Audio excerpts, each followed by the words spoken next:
Assalamualaikum warahmatullahi wabarakatuh. Saya Pandansari Raja Sia Putri. Di sini saya bersama adik saya sebagai narasumber dan sebagai pendamping anak usia dini. Assalamualaikum.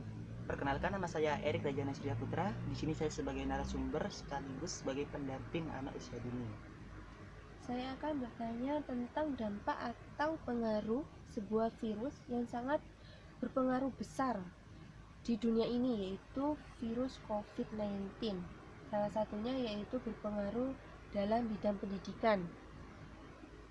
Yang kita bahas ini yaitu pendidikan anak usia dini. Nah, dalam kasus ini pemerintah telah membuat program yang dinamakan dengan study home, yaitu belajar online di rumah dengan didampingi orang tua atau pendamping. Nah, saya ingin bertanya, menurut Anda apa sih yang Anda ketahui tentang program study home ini, dan apa tujuan pemerintah membuat program study home ini?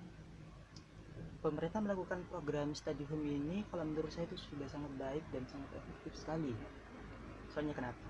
Pemerintah ini untuk mengurangi mata rantai penyebaran virus, untuk mencegah terjadinya penyebaran virus gitu. Dan yang kita bahas ini kan mengenai anak usia dini.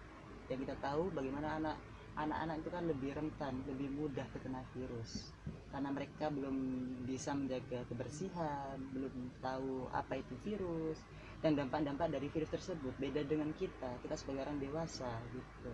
Dan kita sebagai orang tua atau orang dewasa atau pendamping, kita harus selalu mengawasi anak tersebut gitu.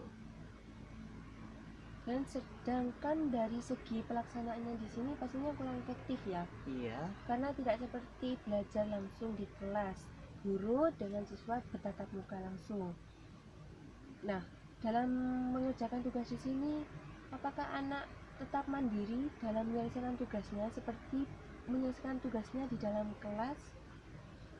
Apakah tetap seperti di kelas? Dan apabila kemandirian anak ini berkurang, apa menurut Anda solusi untuk menangani situasi seperti ini?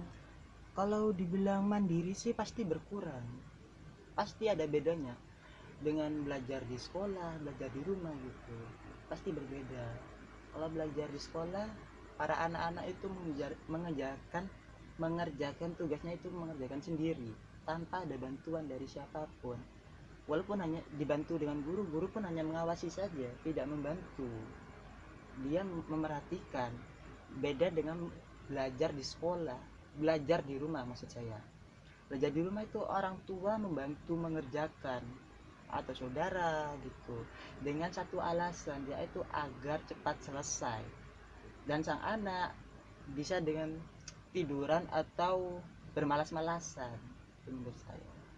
Nah, dalam situasi ini pastinya ada hambatan ya? Jelas sekali ada hambatan. Ya, hambatan yang sering dialami Anda sebagai pendamping belajar usia dini ini seperti apa? Hambatan yang paling utama itu dari masalah gadget.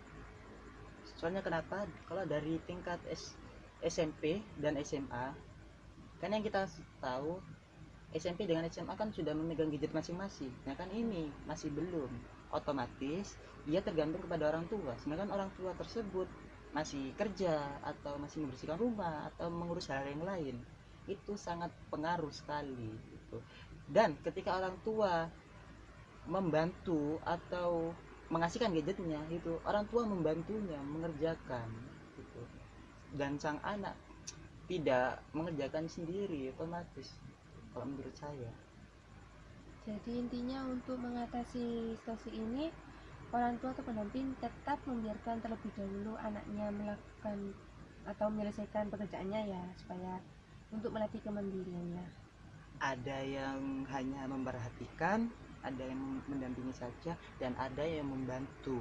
Tapi kalau menurut saya sih lebih banyak yang membantu dengan satu alasan itu, agar lebih cepat selesai kalau menurut saya. Terus kegiatan seperti apa yang tanpa dibantu orang tua? Kayak anak itu pasti bisa membedakan sendiri, itu contohnya kegiatan apa? Kalau seperti itu sih